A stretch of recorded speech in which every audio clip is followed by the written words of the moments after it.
सोचिए अगर एक ऐसी हंसी जो किसी इंसान का सुकून छीन ले और वो सिर्फ एक बंद कमरे में खत्म ना होकर हजारों लोगों के सामने फैल जाए तो क्या होगा। हेलो दोस्तों, स्वागत है आपका एक बार फिर से हमारे इस चैनल पर। साल 2022 की एक सुपरहिट हॉरर फिल्म स्माइल का वो खौफनाक अंत तो आपको याद ही होगा, लेकिन इसका सीक्वल स्माइल 2 एक कदम आगे निकल जाता है। पॉप स्टार स्काई राइली की जिंदगी में जब ये खौफनाक एंटिटी एंट्री मारती है तो शुरुआत से लेकर क्लाइमैक्स तक आपको समझ ही नहीं आता कि क्या सच है और क्या महज एक हेलुसिनेशन। फिल्म की एंडिंग सीन देखकर हर कोई हैरान है कि क्या स्काई ने सच में अपनी मां को मारा, क्या मोरिस का प्लान असली था, और सबसे बड़ा सवाल, क्या उस कंसर्ट में मौजूद वो हजारों फैंस भी अब इस कर्स का शिकार हो चुके हैं। आज के इस वीडियो में हम स्माइल 2 की पूरी कहानी और इसके माइंड ब्लेंडिंग ट्विस्ट और इसकी शॉकिंग एंडिंग का आसान और बारीकी से ब्रेक डाउन करने वाले हैं।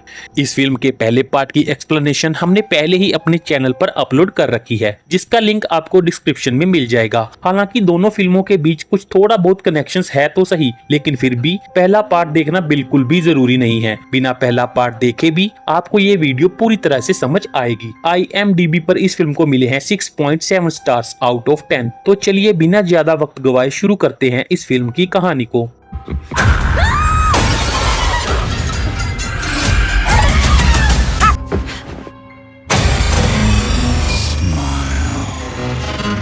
कहानी की शुरुआत में हम जोएल को कार में बैठे हुए देखते हैं। जोएल स्माइल मूवी के पहले पार्ट का ही एक कैरेक्टर है जो फिल्म के मेन कैरेक्टर रोज का एक्स बॉयफ्रेंड था। रोज ने एक कर्स के कारण खुद को मार लिया था और जोएल ने उसे मरते हुए देख लिया था।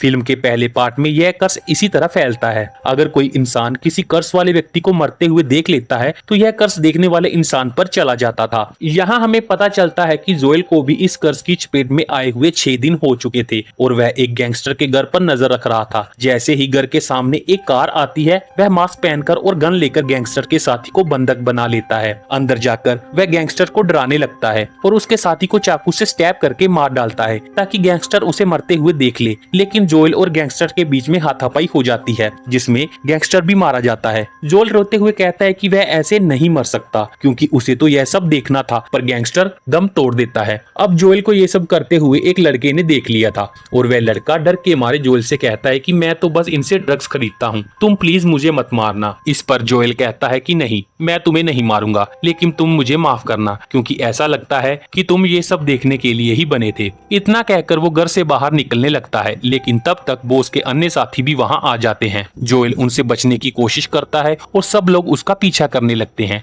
लेकिन वो जैसे तैसे एक खिड़की खोलकर वहाँ से भागने में कामयाब हो जाता है। तभी उसके पीछे से भारी फायरिंग होने लगती है और उससे बचने के लिए जैसे ही वो रोड क्रॉस करने जाता है, एक गाड़ी उसे कुचल देती है। इस तरह जोएल मारा जाता है। हालांकि वो एक्सीडेंट से मरा या फिर किसी कर्ज की वजह से, ये तो आगे ही पता चलेगा। इसके बाद अगले सीन में एक न्यूज इंटरव्यू दिखाया जाता है जहां स्काई राइली नाम की एक पॉप स्टार सिंगर का कमबैक इंटरव्यू हो रहा था। स्काई एक कार एक्सीडेंट की वजह से पिछले 1 साल से हॉस्पिटल में थी और आज वो बहुत दिनों बाद अपने फैंस के सामने आई थी। इस कार एक्सीडेंट में पॉल हडसन नाम के एक एक्टर की मौत हो गई थी। स्काई एक बेहद मशहूर और ग्रैमी अवार्ड विनर सिंगर थी जिसका ये एक्सीडेंट उसके सिंगिंग टूर के दौरान ही हुआ था और इसकी वजह से उसके करियर को एक भारी झटका लगा था। स्काई अपने फैंस को बताती है कि अपने करियर के दबाव के चलते वो काफी परेशान रहने लगी थी और मदद लेने की बजाय उसने अल्कोहल और ड्रग्स लेना शुरू कर दिया था, जिससे उसकी मेंटल कंडीशन काफी खराब हो गई। वो दिल से सॉरी कहती है कि उसने अपने फैंस को निराश किया और वह बताती है कि अब वो पूरी तरह से क्लीन है। हालांकि फ्लैशबैक में स्काई को अपने हाथों से अपने बाल नोचते हुए दिखाया जाता है, जिससे संकेत मिलता है कि वो शायद किसी रिहैब या मेंटल इंस्टीट्यूट में भी रही होगी। स्काई का पूरा शेड्यूल उसकी माँ संभालती थी और उसका जोशुआ नाम का एक पीए भी था। ये दोनों मिलकर स्काई को वापस इंडस्ट्री में एस्टेब्लिश करना चाहते थे। 1 साल तक गायब रहने के बावजूद स्काई की फैन फॉलोइंग में कोई कमी नहीं आई थी और लोग अब भी उसके लिए उतने ही दीवाने थे। अगले सीन में जब स्काई अपना डांस रिहर्सल कर रही थी तो उसके बैक में बहुत तेज दर्द होने लगता है। उसके बैक पर स्टिच के मार्क्स और पेट पर एक बड़ा सा कट का निशान था जो शायद एक्सीडेंट के दौरान ही आया था। दर्द से राहत पाने के लिए वो एक पिल लेती है जिसके बारे में वो किसी को बताना नहीं चाहती थी।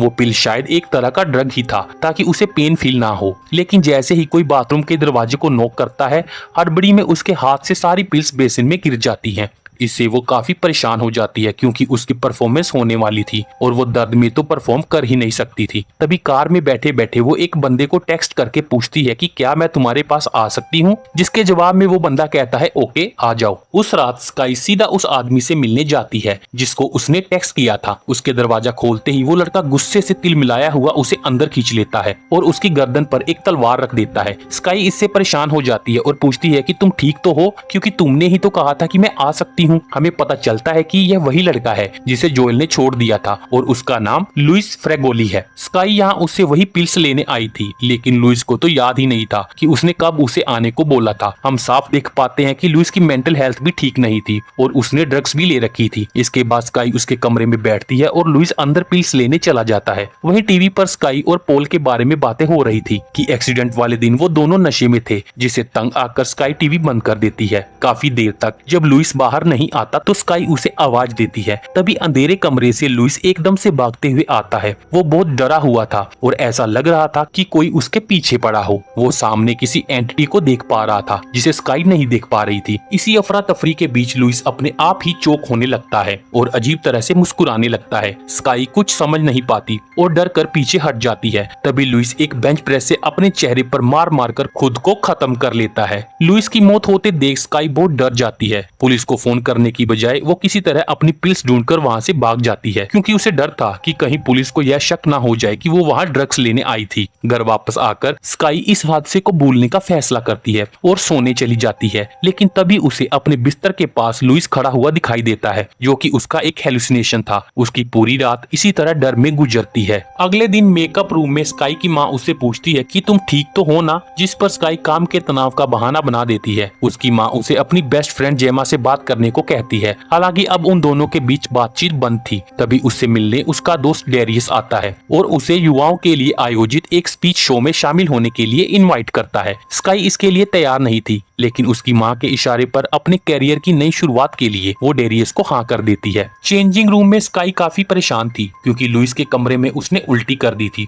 और उसे लगता है कि उसके फिंगरप्रिंट्स भी वहाँ छूट गए होंगे। वो अपनी दोस्त जेमा को टेक्स्ट भी करना चाहती थी, लेकिन अतीत में उसे बुरी तरह इंसल्ट करने की वजह से वह ऐसा नहीं करती। तभी उसे एक अनजान नंबर से मैसेज आता है जिसमें पूछा गया था कि क्या तुम कल रात लुइस के अपार्टमेंट में थी। इससे वह बेहद डर जाती है और तभी उसे शीशे के रिफ्लेक्शन में अपने पीछे लुइस खड़ा दिखता है। हालांकि असलियत में वहाँ कोई नहीं था, जिससे साफ हो जाता है कि स्काई पर कर्स अब शुरू हो चुका है। रिफ्लेक्शन में लुइस उसके चेहरे को स्माइल कराने की कोशिश कर रहा था, जिससे डर कर वो चीख उठती है। चीख सुनकर जब उसकी टीम वहाँ पहुँचती है तो स्काई एक मकड़ी का बहाना बना देती है। वो यह भी कहती है कि वो यह कॉस्ट्यूम नहीं पहनेगी क्योंकि इसमें उसके पेट का कट मार्क दिखता है और वो इस तरह स्टेज पर परफॉर्म नहीं करेगी। इसके बाद डांस प्रैक्टिस के दौरान भी स्काई का दिमाग काफी उलझा रहता है। आगे चलकर जब स्काई अपने फैंस को ऑटोग्राफ दे रही होती है तभी पीले रंग की टी शर्ट पहने एक अजीब सा आदमी ऑटोग्राफ मांगने आता है। शुरुआत में तो वो बहुत प्यार से बात करता है, लेकिन फोटो खिंचवाते वक्त वो स्काई को जबरदस्ती पकड़ लेता है, उसकी तारीफें करने लगता है और अजीब तरह से मुस्कुराता है। स्काई बहुत डर जाती है और सिक्योरिटी किसी तरह उस आदमी को कमरे से बाहर निकालती है। स्काई परेशान तो हो जाती है, लेकिन उसे यह भी लगता है कि यह सब तो स्टार्स के साथ होता ही रहता है और शो तो चलता ही रहना चाहिए। इसके बाद एक छोटी बच्ची उससे ऑटोग्राफ मांगती है, पर वह लड़की बस अजीब और डरावने तरीके से उसकी तरफ देखती रहती है। स्काई उस बच्ची की क्रीपी स्माइल से काफी डर जाती है। इस सीन से एकदम साफ हो जाता है कि स्काई को भी अब यह कर्स लग चुका है और उसके साथ अजीब और डरावनी चीजें होना शुरू हो गई थी। इसके बाद स्काई अपने घर जाती है और परेशान होकर जेमा को कॉल करती है क्योंकि वह उसे बहुत मिस कर रही थी। जेमा कॉल बैक करती है तो स्काई उससे माफी मांगकर उसे अपने घर मिलने बुलाती है। जेमा का गुस्सा भी अब तक शांत हो चुका था और वह 40 मिनट में उसके घर पहुंचने की बात कहती है। स्काई को जब भी एंजाइटी होती थी तो वह पानी पीती थी, इसलिए आज भी वह पानी पीकर बोतल टेबल पर ही छोड़ देती है और पियानो बजाते हुए गाने लगती है। तभी उसे बोतल के नीचे गिरने और टूटने की आवाज आती है, जिससे वह काफी डर जाती है। वह टूटे हुए कांच को साफ ही कर रही होती है कि तभी उसे फर्श पर उसी क्रीपी फैन की साइन की हुई टी शर्ट मिलती है। वह आगे बढ़ती है तो देखती है कि उस आदमी के जूते, ट्राउजर, यहाँ तक कि अंडरवेयर भी जमीन पर पड़े हुए थे। तभी अचानक लाइट्स बंद हो जाती है और कोई उसका पीछा पीछा करने लगता है। स्काई डरकर भागती है और जैसे ही दरवाजा खोलती है तो सामने जेमा खड़ी मिलती है। स्काई उससे पूछती है कि तुम इतनी जल्दी कैसे आ गई, जिस पर जेमा बताती है कि तुमने मुझे 1 घंटा पहले कॉल किया था, क्या तुम भूल गई। स्काई मुड़कर देखती है तो घर में सब कुछ बिल्कुल ठीक था और कांच की बोतल भी टूटी नहीं थी। इससे वह काफी परेशान हो जाती है और सोचती है कि शायद यह सब उसका सिर्फ एक भ्रम था। दोनों दोस्त आपस में पैचअप कर लेते हैं और स्काई के कहने पर जेमा रात में वहीं रुकने के लिए मान जाती है। जेमा उसे सलाह देती है कि लुइस के बारे में पुलिस को कुछ मत बताना, क्योंकि यह उसके करियर के लिए खतरनाक हो सकता है और वैसे भी लुइस ने अपनी जान खुद ली है तो इसमें उसकी कोई गलती नहीं है। रात के वक्त स्काई को एक डरावना सपना आता है जिसमें वह अजीब तरीके से रो रही थी और यह उसके उसी पुराने कार एक्सीडेंट का सीन था। स्काई डरकर जाग जाती है और जेमा से कहती है कि उसके दिमाग में सब कुछ मैसअप हो चुका है। वह कहती है कि उसे जो कुछ भी पसंद होता है वह उसी के हाथों बर्बाद हो जाता है। उसके दिमाग में एक शोर सा है जिसे वह बंद करना चाहती है, लेकिन उसे पता नहीं कि कैसे करे। उसकी बातों से पता चलता है कि स्काई बहुत अकेली थी और अपनी लाइफ में काफी होपलेस फील कर रही थी। तभी जेमा उससे कुछ कहती है और क्रीपीली मुस्कुराने लगती है। उसकी स्माइल इतनी डरावनी थी कि स्काई डर कर बिस्तर से नीचे गिर जाती है, लेकिन तभी सुबह हो जाती है और पता चलता है कि यह सिर्फ एक सपना था। जेमा उसके बगल में नहीं थी बल्कि वह उसके लिए कॉफी बनाने गई हुई थी। स्काई काफी परेशान हो जाती है और उसे रिहर्सल के लिए देर भी हो रही थी, इसलिए वह ज्यादा सोचे बिना निकल पड़ती है। स्काई जेमा को अपने साथ टूर पर ले जाना चाहती थी, लेकिन जेमा कहती है कि उसे इसके बारे में सोचना पड़ेगा और वह उसके साथ नहीं आती। रिहर्सल के दौरान स्काई बैक स्टेज पर अपनी परफॉर्मेंस के लिए तैयार होती है और स्टेज पर ड्रेस रिहर्सल करने लगती है। सब कुछ सही चल रहा होता है, लेकिन परफॉर्मेंस के बीच में ही उसे पोल का मुस्कुराता हुआ चेहरा दिखाई देता है, जिससे घबरा कर वह स्टेज पर गिर पड़ती है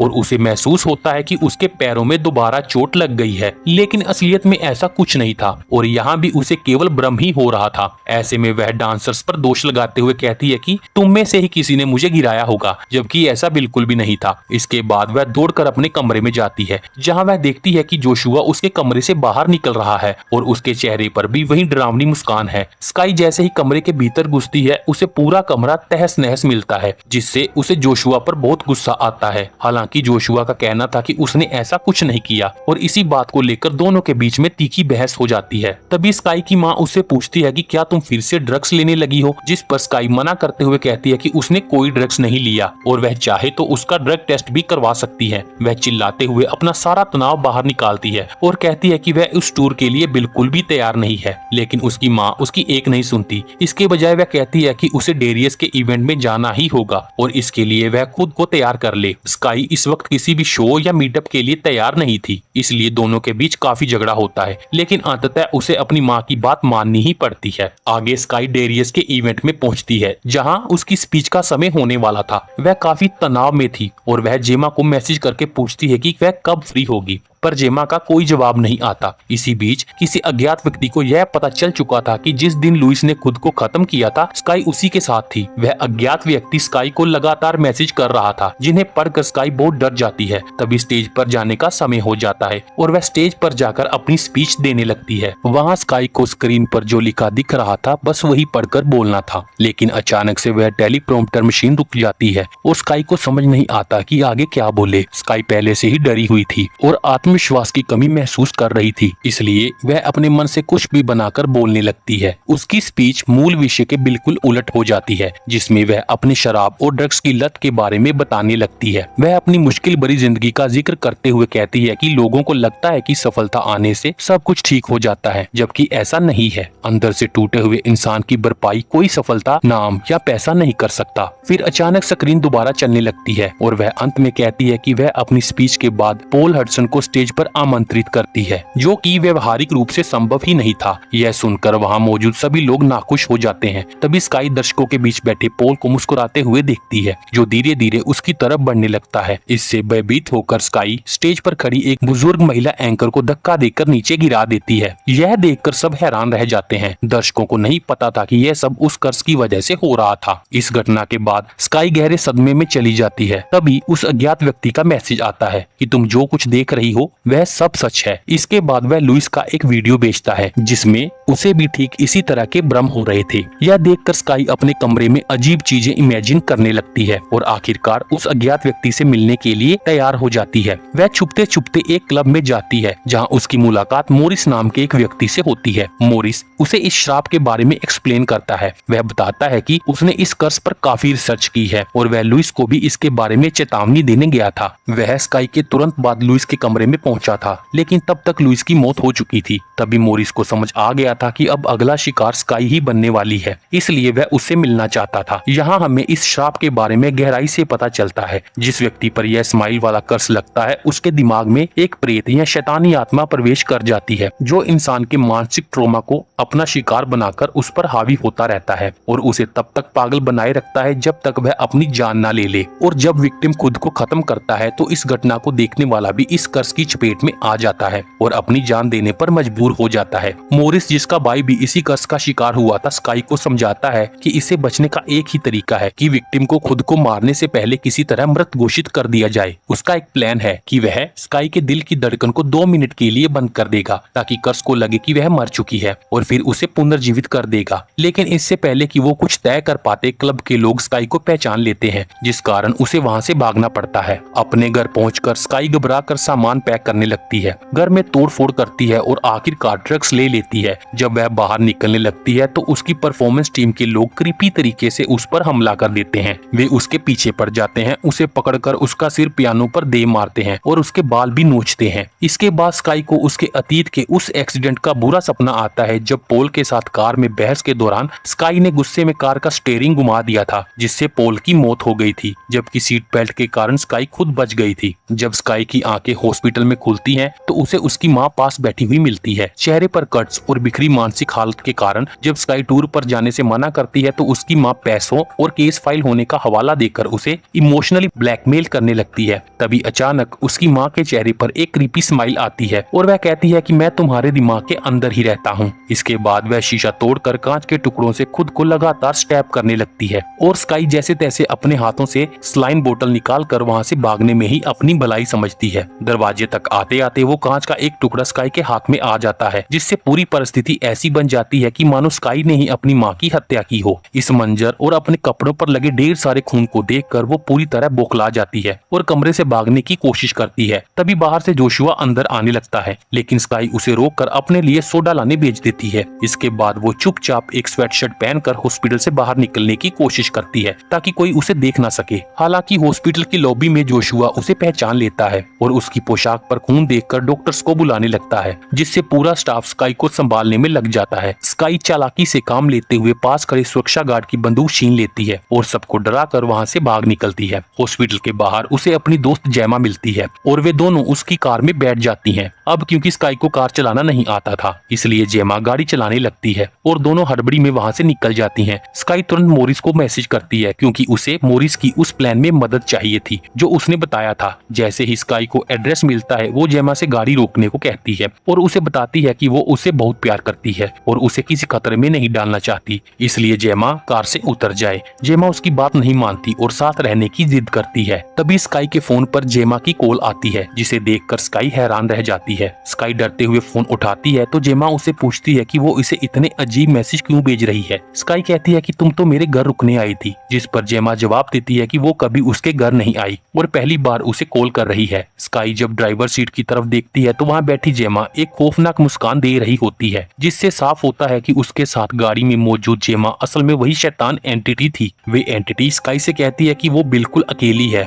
और उसे कोई पसंद नहीं करता। स्काई खुद को संभालते हुए कहती है कि भले ही वो उसके दिमाग में है, लेकिन उसके दिमाग का कंट्रोल स्काई के पास ही है। इसके बाद स्काई खुद ड्राइविंग सीट संभालती है और जैसे तैसे गाड़ी चलाते हुए मोरिस के पास पहुंचती है। वो मोरिस से साफ कहती है कि अगर यह तरीका काम ना करे तो वे उसे गोली मार दे ताकि यह श्राप यहीं खत्म हो जाए। मोरिस उसे एक पिज्जा पार्लर के अंदर फ्रीजर रूम में ले जाता है जहां यह पूरा प्रोसेस होना था। मोरिस के निर्देश पर स्काई कपड़े बदलकर टेबल पर लेट जाती है। मोरिस उसे समझाता है कि फ्रीजर का तापमान गिरते ही उसके दिल की धड़कन बंद होने लगेगी और वो 8 मिनट का टाइमर लगाकर उसकी गर्दन में एक ड्रग इंजेक्ट करेगा, जिससे उसका दिल फिर से धड़कने लगेगा और तकनीकी रूप से मरकर जिंदा होने के कारण यह कर्स टूट जाएगा। स्काई दरअसल नहीं चाहती थी कि उसकी वजह से यह कर्स किसी और तक पहुंचे। मोरिस कुछ सामान लेने बाहर जाता है। तभी स्काई को डर लगने लगता है और उसे ऊपर से खून टपकता हुआ महसूस होता है, बिल्कुल ऐसे जैसे एक्सीडेंट वाली स्काई कार की सीट से बंधी होती है। अब सीन में दो स्काई नजर आती हैं, एक असली स्काई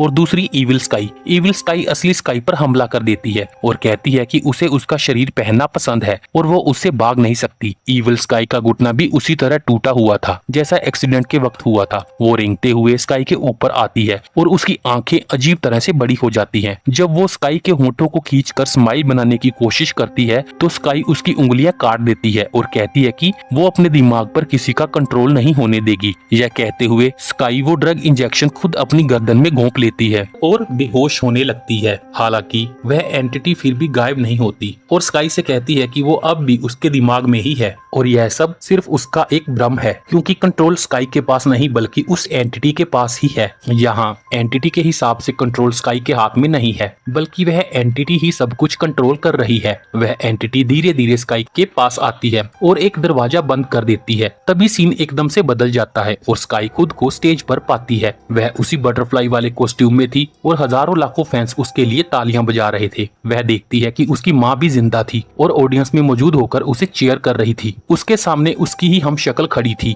जो खुद अपने हाथों से अपना पेट चीर देती है और वहाँ से एक अजीब सा जीव बाहर निकलता है। उसके सामने स्काई घुटने टेक देती है और वह जीव उसके जबड़े को तोड़ देता है। लेकिन असल जिंदगी में स्काई बस स्टेज पर गिर जाती है और उसका क्रू उसकी मदद के लिए दौड़ता है। तभी वह उठती है और उसके चेहरे पर वही डरावनी मुस्कान होती है। अब लाखों लोगों के सामने स्काई माइक से खुद को मार मार कर अपना चेहरा तोड़ लेती है और दर्शक यह देखकर दहशत में आ जाते हैं। अंत में स्काई को एक डरावनी मुस्कान के साथ स्टेज पर मरा हुआ दिखाया जाता है और यहीं पर यह फिल्म खत्म हो जाती है। तो दोस्तों, यह थी स्माइल 2 फिल्म की कहानी। इसकी एंडिंग काफी उलझन भरी थी। इसकी एंडिंग को लेकर दो मुख्य धारणाएं बनती हैं। पहली संभावना यह हो सकती है कि स्काई उस फ्रीजर वाले कमरे में ही मर गई होगी और स्टेज पर होने वाला पूरा सीन बस उसकी एक कल्पना थी। यह कल्पना उसने अपनी मौत के दौरान की होगी, क्योंकि वह फ्रीजर में धीरे धीरे जमकर मर रही थी। हो सकता है कि वह जो कुछ भी देख रही थी वह केवल उसका सपना या भ्रम था। मोरिस ने शायद उसे मारने का प्लान बनाया होगा, क्योंकि एक बार इंसान के पूरी तरह मर जाने के बाद उसे वापस जिंदा कर पाना लगभग नामुमकिन होता है। फ्रीजर हॉल में स्काई ने मोरिस से खुद कहा था कि उसे अब अपनी परवाह नहीं है, लेकिन वह चाहती है कि उसकी वजह से किसी और की जान ना जाए। मोरिस के पास भी कोई और दूसरा रास्ता नहीं था, क्योंकि वह जानता था कि यह शराब बहुत तेजी से फैलता है और इससे कई लोगों की जान जा सकती है। संक्षेप में कहें तो पहली थ्योरी के अनुसार स्काई फ्रीजर हॉल में ही मर गई होगी और मोरिस ने पहले से ही यह योजना बनाई होगी कि वह स्काई को अकेले में मार दे ताकि यह शराब उसी के साथ हमेशा के लिए खत्म हो जाए। और अगर दूसरी थ्योरी की बात करें तो वह काफी कॉम्प्लिकेटेड है और हो सकता है कि यही सही हो। इस थ्योरी के अनुसार जेमा के घर आने से लेकर अंत में स्टेज तक पहुंचने का पूरा सफर स्काई का एक बड़ा भ्रम ही था। उस एंटिटी को अच्छी तरह पता था कि स्काई हिम्मत वाली है और वह खुद को किसी दूसरे की मौत की वजह नहीं बनने देगी, यानी स्काई खुद को अकेला करके मारने की कोशिश करेगी। इसलिए एंटिटी ने स्काई को एक काल्पनिक दुनिया में उलझाए रखा जहाँ वह मोरिस और जेमा से मिल रही थी, जबकि असल जिंदगी में वह स्टेज पर रिहर्सल कर रही थी ताकि वह सभी के सामने स्टेज पर अपनी जान दे दे। इससे यह होगा कि लाखों लोग स्काई को मरते हुए देखेंगे और जो शराब अब तक एक इंसान से दूसरे इंसान में ट्रांसफर हो रहा था वह अब एक साथ लाखों लोगों तक पहुंच जाएगा। यह दूसरी थ्योरी बेहद भयानक है, जिसके हिसाब से अब लाखों लोग इस शराब की चपेट में आ चुके हैं और इसे रोकना अब लगभग असंभव हो गया है। यह बात यह भी दर्शाती है कि उस एंटिटी के पास कितनी भयानक ताकत है। तो दोस्तों, यह थी स्माइल 2 की पूरी कहानी और उसकी माइंड बेंडिंग एंडिंग की एक्सप्लेनेशन। अब आप मुझे कमेंट्स में बताएं कि आपको कौन सी थ्योरी सबसे ज्यादा लॉजिकल लगी। क्या स्काई फ्रीजर में ही मर गई थी या फिर उस एंटिटी ने लाखों लोगों तक अपना कर्ज फैला दिया है। अगर आपको यह एक्सप्लेनेशन पसंद आई और थ्योरी समझ में आई हो तो वीडियो को लाइक करना बिल्कुल मत भूलना। अपने दोस्तों के साथ भी इसे शेयर करो जो इस एंडिंग को लेकर अब तक कंफ्यूज्ड हैं। और हाँ, अगर आप मूवीज के ऐसे ही सीक्रेट्स, थ्योरीज और डिटेल्ड एक्सप्लेनेशन देखना चाहते हैं तो हमारे चैनल को सब्सक्राइब करके बेल आइकन दबा लें। तो मैं मिलता हूँ आपसे नेक्स्ट वीडियो में। Thank you.